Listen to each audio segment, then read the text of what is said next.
안녕하십니까. L2B의 조 목사입니다. 자, 오늘 창세기 세 번째 시간입니다.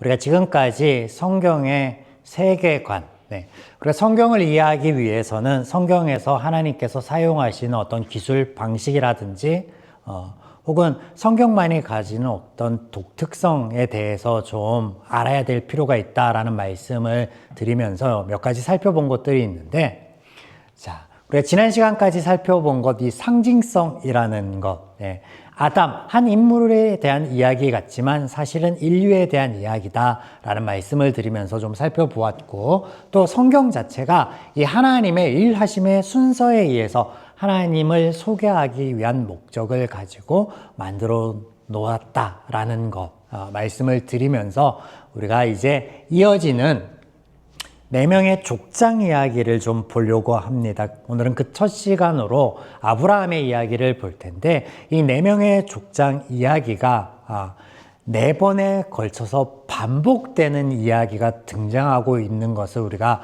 확인할 수 있을 텐데, 이전까지 하나님께서는 하나님의 어떤 구원의 사역을 인류에게 보존하고 또 구원해 주시는 그런 것으로 드러나고 있었다면, 이제 그 하나님의 역사가 하나님의 역사하심과 일하심의 대상이 되는 한 인물에게 옮겨가는 것을 우리가 보게 될 텐데, 다른 것 같으나 같은 것입니다. 하나님의 어떤 구원의 은혜인데, 이것이 개인의 삶 속에서 어떤 형태로 이루어지고 있는지 우리가 볼 텐데, 이 4명이 동일한 패턴을 갖는다는 말씀을 드렸잖아요. 말씀을 드리면 이런 거예요.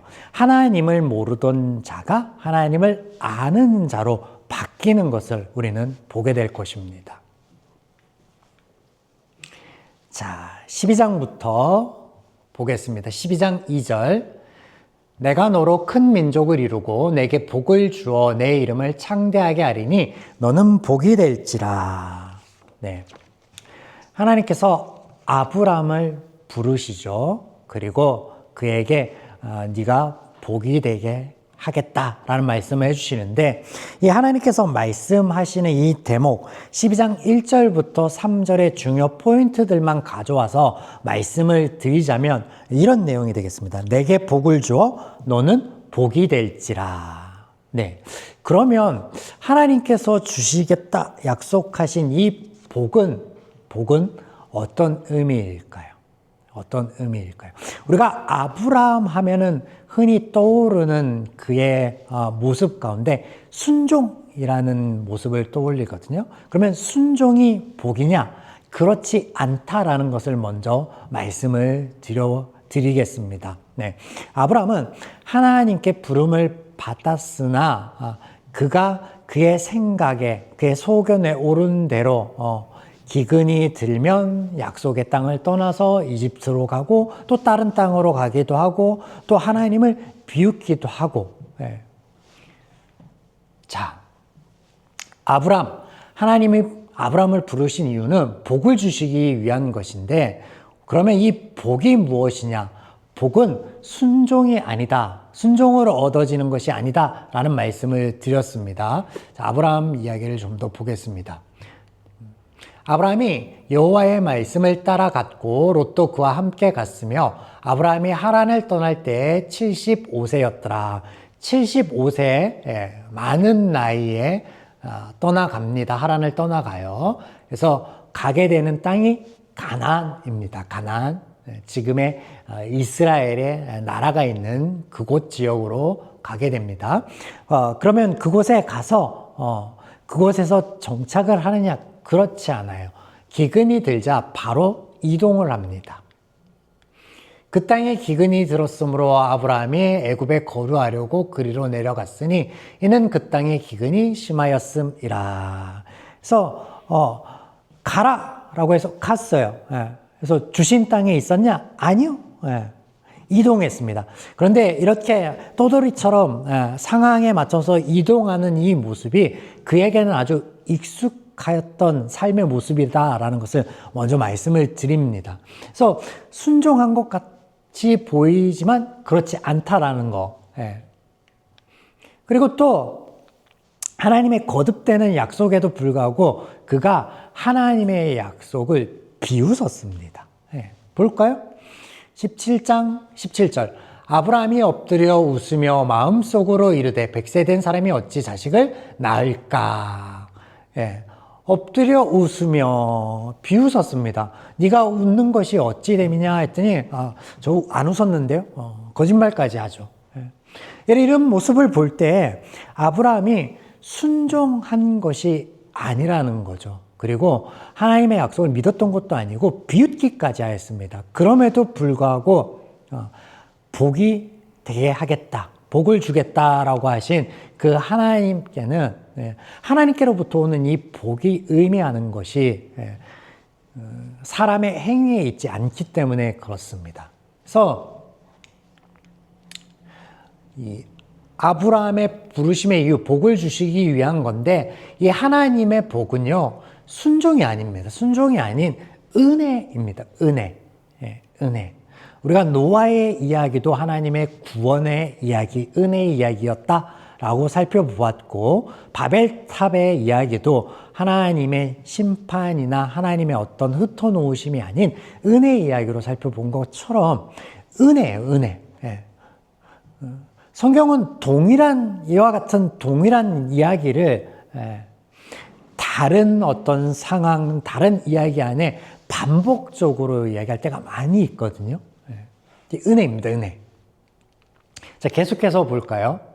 자, 11장 31절에 보면 데라가 그 아들 아브라함과 하란의 아들인 그의 손자 롯과 그의 며느리 아브라함의 아내 사레를 데리고 갈대아인의 우르를 떠나 가나안 땅으로 가고자 하더니 하란에 이르러 거기 거류하였으며. 자, 데라, 아브라함의 아버지 이야기가 나오는데 데라가 가나안에 가려고 이미 발걸음을 옮기고 있었습니다. 그러다가 하란이라는 곳에 머물러 거기에 거류하게 되었습니다. 이유는 가나안이 좋더라라는 이야기를 듣고 우리 그러면 거기 가서 한번 정착해 볼까? 라고 했는데 가다 보니까 하란 여기도 괜찮은 것 같아. 거기 머물고 있었어요. 자, 이 말씀은 뭐냐면 아브라함이 하나님의 말씀을 듣고 떠난 것 같으나 이미 그들 가족 계획 안에 가나안이라는 곳이 있었다라는 거예요. 그 의미는 하나님이 그들의 계획을 선용하신 거예요. 제가 굳이 이 구절을 찾아서 말씀드리는 것은 순종이 아니었다라는 거예요. 순종이 아니었다라는 거예요. 순종의 복의 이유도 아니다라는 거예요. 한 구절 더 볼까요? 야곱이 바로에게 아르되 내 나그네 길의 세월이 130년이나 내 나이가 얼마 못 되니 우리 조상의 나그네 길의 연조에 미치지 못하나. 자, 이 말이 뭐냐면 야곱이 여기서도 기근이 문제죠. 야곱이 기근 때문에 아들이 있던 이집트로 가게 되고 바로 왕 앞에 섰을 때 그에 대한 소개를 하는데 자기가 나그네 길 130년을 보냈대. 정처없이 또 돌아다니는 그런 세월을 보냈대. 그런데 그 조상, 자신들의 조상의 이야기를 하면서 그 조상의 그런 떠돌이 생활에 비하면 아주 보잘것없다라는 이야기를 합니다. 이 말은 뭐냐면 아브람 이야기를 하고 있는데 이 아브람의 조상 거슬러 올라가면 노아의 아들 중에 셈의 자손들이거든요. 셈의 자손들 중에 이 데라가 속하여 있는, 아브람이 속하여 있는 이 민족이 일정한 거처가 없이 아주 소수 가족 집단으로서 정처없이 여기저기 떠돌아다녔던 그런 사람들이었다라는 것을 알 수 있는데 그렇습니다. 하나님이 이 아브람이라는 사람을 부르고 선택한 것, 그의 가족 계획 안에 있던 것을 선용하였고, 그리고 사람들 중에 연약한 사람을 굳이 정처 없이 떠돌아다니는 사람을 선택하여서 내가 내게 지금 가족들 뿐이야 민족을 이루게 해줄게. 내가 내게 땅도 없고 집도 없는 내게 내가 나라를 이루게 해줄게. 땅을 줄게 라는 약속을 하십니다. 그들에게 없던 것들을 약속하여 주시고 그리고 그 약속을 지켜나가시면서 하나님에 대해서 알려주시는 거예요. 예.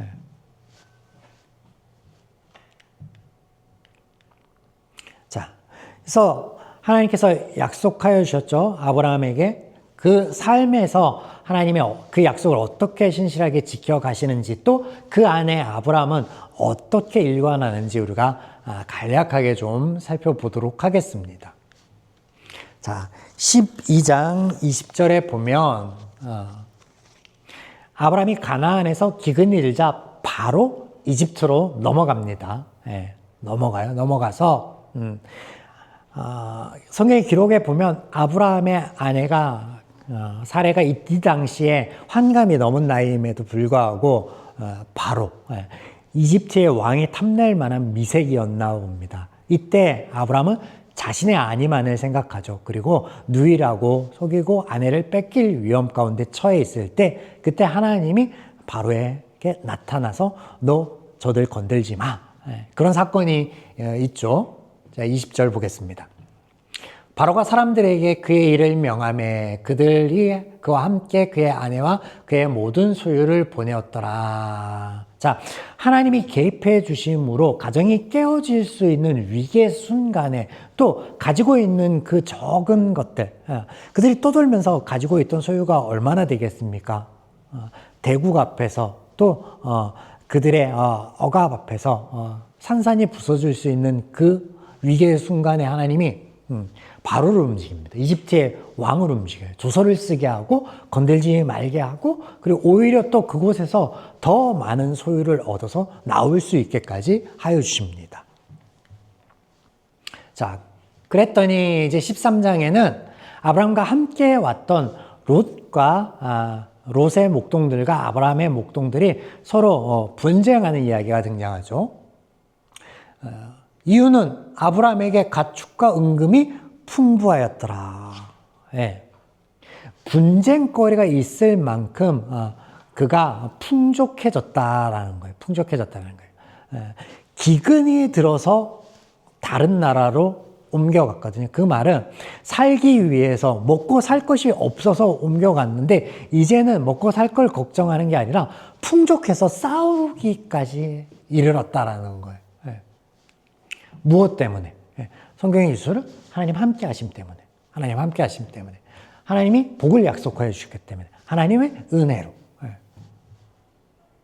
자, 그래서 아들과 같은 조카하고 싸울 수 있겠습니까? 롯이 너가 선택하면 나는 반대로 갈게. 예. 그런 이야기가 등장하죠. 근데 우리가 여기서 이 이야기 안에서 우리가 잠깐 살펴볼 것은,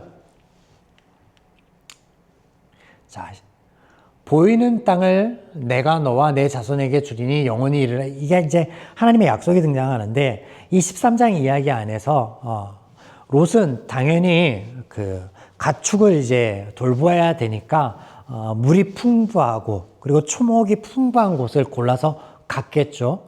당연합니다. 지혜롭게 선택한 거예요. 그리고 그에 반해 이 아브라함은 척박한 땅으로 가게 되는데 하나님이 그 땅을 약속하여 주십니다. 이 이야기 안에서 복은 뭐냐면 사람의 눈에 보이는 것, 좋아 보이는 것, 그런 것이 아니라 하나님의 약속에 있다라는 것을 암시하는 대목입니다. 자, 계속해서 보겠습니다. 이제 14장에 가면 그렇게 좋은 곳을 선택하여서 롯이 갔잖아요. 롯의 눈에 좋아 보였던 땅은 다른 사람들 보기에도 좋은 땅입니다. 그래서 거기에는 문명이 발달이 됐고 큰 나라들도 이루어져 있었죠. 그리고 그 큰 나라 몇몇 국의 왕국의 왕들이 단합을 해서 소수민족을 핍박합니다. 그리고 모든 것을 다 빼앗기고 롯은, 이 조카는 포로로 잡혀가게 되었어요. 이 소식을 아브라함이 들었죠. 아들과 같은 이 자녀가 없잖아요. 이 조카를 얼마나 사랑했겠어요. 그래서 찾아와야 되겠다 라고 결심을 하고 이 이야기가 펼쳐지는데 14절 아브라함이 그의 조카가 사로잡혔음을 듣고 집에서 길리고 훈련된 사람 318명을 거느리고 쫓아가서, 네. 아브라함이 300명 정도 되는 그 훈련된 종들을 데리고 쫓아갔다라고 해요. 연합 국가를 상대로. 이 300명이 삼국지에 나오는 모든 이 300명 모든 개인이 삼국지에 나오는 관우 장비 같았을까요?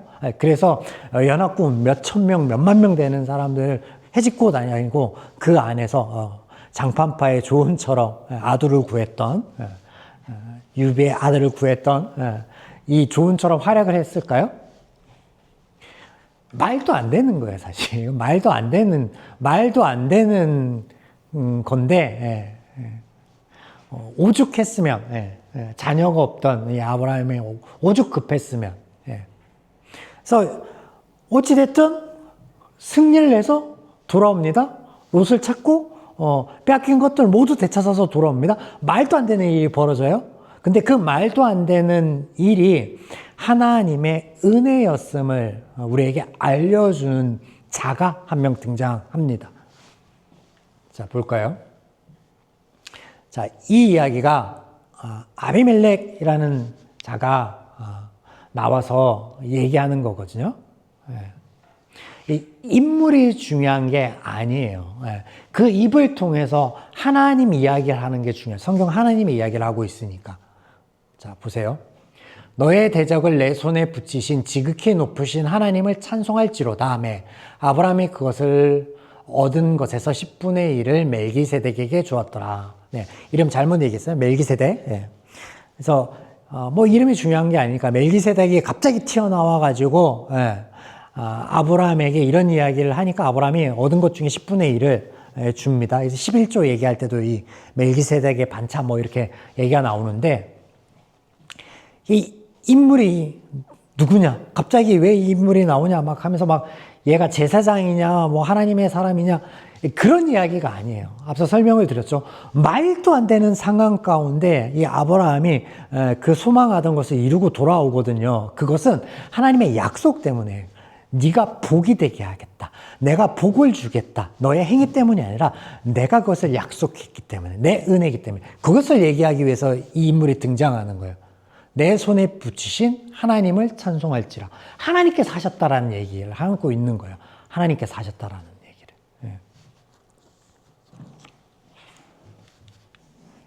15장에 넘어가면 15장부터 아들을 낳기 전까지 19장까지 이 아브라함이 지속적으로 하나님의 말을 어기고 제 소견에 옳은 대로 행하는 일들이 발생하는데 하나님이 등장하셔서 그 앞에 나타났어서 다시 한번 약속을 확인시켜 주시는데 아브라함이 이런 얘기를 해요.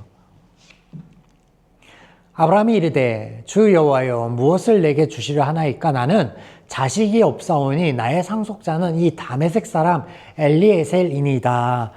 자기가 총애하는 종이 그냥 내 상속자가 될 것입니다. 나 자녀 없으니까. 하나님의 약속을 믿지 않는 거예요. 믿을 수 없는 거예요. 자, 16장 2절 보겠습니다. 사례가 아브라함에게 이르되 여호와께서 내 출산을 허락지 아니하셨으니 원하는 건 내 여종에게 들어가라. 내가 혹 그로 말미암아 자녀를 얻을까 하노라 하매 아브라함이 사례의 말을 들으니라. 네, 기다렸느냐? 뭐 그런 거 없어요. 아내가 우리에게 나타난 신이 누군지 모르겠지만 약속을 안 지킬 것 같으니까 그냥 내가 총애하는 내 몸종이 있는데 괜찮으니까 들어가서 그를 통해서 자녀를 좀 후사를 좀 얻으면 좋겠습니다 라고 했더니 아브라함이 어이씨 바로 들어갑니다. 그래서 아들을 얻긴 하죠. 이스마엘이라고. 아까 살펴본 거 엎드려서 하나님의 약속을 말씀하시는데 웃고 아브라함도 웃고 사례도 웃고 그래서 이삭이 웃음이라는 의미 있죠. 비웃음. 부모가 비웃었는데 뭐 우리가 다음 시간에 이삭 살펴볼 때 다시 살펴보겠지만 부모의 비웃음을 하나님이 기쁨, 환희게 되게 하여 주셨다라는 고백, 하나님의 역사하심이 담겨 있는 이름이 이삭은. 하여튼 비웃습니다. 하나님은 그의 삶 가운데 신실하게 하나님이 약속하여 주셨던 것들을 이루고 그를 돌보고 함께하고 계신데, 아브라함은 지속적으로 자기의 소견에 옳은 대로 행하였고 그리고 하나님을 비웃었고 그 약속을 믿지도 않았습니다. 그 이야기를 계속해서 하고 있는 거예요. 자, 그래서 두 가지죠. 우리가 지금까지 살펴본 것. 하나님의 약속의 성취를 계속해서 보여주고 계시고, 그리고 그 안에 아브라함의 비웃음과 죄인의 소견에 오른 대로 행한 그 아브라함의 모습을 지속적으로 보여주십니다. 이러다가 바뀌는 계기가 생기죠. 이 하나님을 향해서 신뢰가 1도 없던 비웃음만 있던 이 아브라함이 바뀌는 일이 생깁니다. 여호와께서 말씀하신 대로 하나님의 약속의 성취, 그에게 아들이 생기죠. 인간으로서 손쓸 방법이 전무할 때, 성경의 기록에 의하면 이 사례의 경수가 끊어졌다, 그러니까 생식 능력이 없어졌다라는 기록이 있는데, 그 없어진 후에 아들이 생김을 통하여서 하나님의 말씀대로, 하나님의 역사하심 아니고서는 설명이 되지 않는 부분을, 아까 멜기세덱이 나와서 고백하였던 것처럼 이런 경험이 있은 후에 아브람 내면에 변화가 생깁니다. 그리고 등장하는 이야기가 우리가 알고 있는 이 아들을 데려가는 이야기가 등장합니다. 자, 아들이 물어보죠. 하나님이라는 신에게 제사를 드리러 간다고요? 모든 것들이 다 준비되어 있는데 근데 정작 중요한 게 없네요, 아버지. 재물은 어디 있을까요? 라고 물어올 때 아브라함이 이런 고백을 합니다. 아브라함이 이르되 내 아들아 번제할 어린 양은 하나님이 자기를 위하여 친히 준비하시리라 하고. 자, 이 아브라함의 이 이야기가 엄청 의미심장한 이야기입니다. 자, 일단 그가 이야기한 게 뭐냐면 하나님이 준비하실 것이다 라는 이야기를 해요. 어떤 변화가 있었느냐. 자, 우리가 이 이야기를 하고 같이 좀 살펴보겠습니다. 아브라함의 제단. 아브라함 이야기 안에 우리가 살펴보지는 않았으나 아브라함이 하나님을 만나고 약속을 받았던 장소, 그 은혜를 입었던 장소에 제단 쌓는 이야기가 나와요. 아브라함이 제단을 쌓았더라. 거기서 제단을 쌓았더라. 이런 이야기가 종종 등장하는데 이 제단을 성경을 보면서 하나님을 향해서 예배를 드렸다. 뭐 이런 식의 해석이나 받아들이면 안 됩니다. 안 돼요. 말 그대로 제단을 쌓은 거예요. 제단. 제사 지내기 위한 단을 쌓은 거예요. 단을 쌓은 거. 하나님은 제사가 아니라 순종을 원하신다라는 말씀을 성경에서 하시는데, 하나님이 원하시는 순종, 아까 이야기한 복을 얻기 위한 순종과는 다릅니다. 이 순종은 하나님의 말씀을 따르는 것, 하나님의 약속을 기억하고 있는 것, 그런 것을 말하는 거예요. 자, 한 구절 보겠습니다. 여호수아 24장 2절 보시면 여호수아가 모든 백성에게 이르되 이스라엘의 하나님 여호와께서 이같이 말씀하시기를 옛적에 너희 조상들 곧 아브라함의 아버지 나홀의 아버지 데라가 강 저쪽에서 거주하여 다른 신들을 섬겼으나. 자, 아브라함의 가족들은 이 데라는 다른 기록에 의하면 우상을 만들어서 파는 상업인이었습니다. 그리고 일정한 거처가 없이 떠돌던 소수 가족 집단이었습니다. 아브라함 당연히 우상을 만들고 우상을 숭배하고 우상을 파는 자였습니다. 자, 지금 세대는 많이 달라졌습니다. 그래서 아버지가 직업이 경찰이건 농부이건 자녀들은 그 직업을 그대로 가는 게 아니라 자신의 탤런트, 적성, 자신의 어떤 환경에 맞춰서 하고 싶은 일들을 합니다. 그러나 불과 우리 전 세대, 그 전 세대만 해도 아버지의 직업을 그대로 아들이 물려받을 때가 많이 있습니다. 조선시대에도 그랬고 예수님이 오실 당시에도 그랬습니다. 이때, 고대시대 이때 당연히 가업입니다. 가업. 우상을 만들고 우상을 숭배하고 우상을 파는 것. 그래서 아브라함이 제단 쌓는 것, 이거 그에게는 아주 쉬운 일이었고 아주 익숙한 일이었습니다. 그래서 여기 어떤 신령한 기운이 깃드는 것 같아. 그럼 거기다 제단 쌓는 거예요. 인신제사? 그에게 아주 익숙한 것이었습니다. 익숙한 것. 하나님이 아브라함에게 단 한 번도 무언가를 하라고 요청하신 적이 없거든요. 그가 원래 가고자 했던 가나안으로 가라. 내가 너와 함께 할게 라는 약속의 말씀을 주셨을 뿐 아무런 그에게 이렇게 해라 저렇게 해라 그런 말씀 안 하시는데 아들을 얻고 난 후에 그에게 제사 이야기를 합니다. 왜냐하면 이게 아브라함에게 쉬운 일이었거든요. 아주 익숙한 일이었거든요. 근데 구약 성서 내에 하나님이 자녀를 몰렉에게 바치는 이 인신 제사에 대해서 엄청 싫어하십니다. 강조하시면서 하나님이 막 치를 떠시거든요. 그런데 그 일을 아브라함에게 시키셨다? 이유가 있는 거죠. 성경의 이 기록은 아브라함에게 익숙한 것을 통하여서 하나님이 원하시는 것은 아브라함 내면의 변화를 그 입으로 고백하기를 바라시는 거예요. 그런 역사이지 다른 의미는 아닙니다. 그래서 신을 섬기고 제사를 지내고 제단을 쌓고 우상을 만들고 이런 거에 익숙하던 자가 참신이신 그의 삶 가운데 함께 하신 참신이신 여호와를 알게 되고 이 여호와를 고백하게 되는데 아까 뭐예요? 제물을 신이 위에서 직접 준비한다.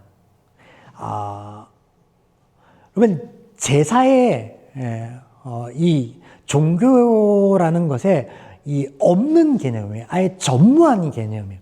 이 전에도 이후에도 없는 개념이에요. 뭐냐면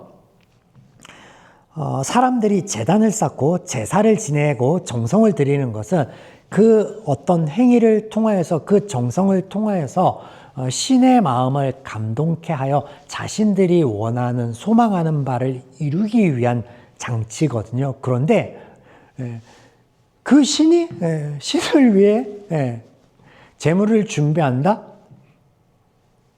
말도 안 되는 개념인데 지금 그 개념이 우상 숭배에 아주 익숙한 자 입에서 터져 나왔다는 것은 성경이 이와 같은 고백을 통해서 보여주는 것은 그 내면의 변화를 이야기하는 거예요. 내면의 변화. 하나님을 모르던 자가 하나님을 알게 되었다라는 거예요. 그럼 말도 안 되는 일이 하나님께는 가능한 일이야 라는 것을 고백하는 거죠.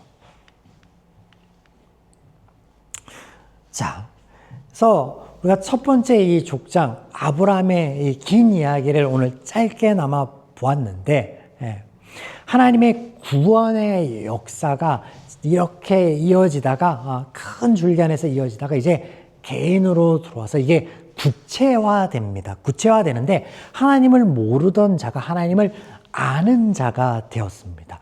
자, 이 패턴이 다음 이어질 이삭 그리고 또 야곱, 요셉에까지 이어지는 것을 우리가 보게 될 것입니다.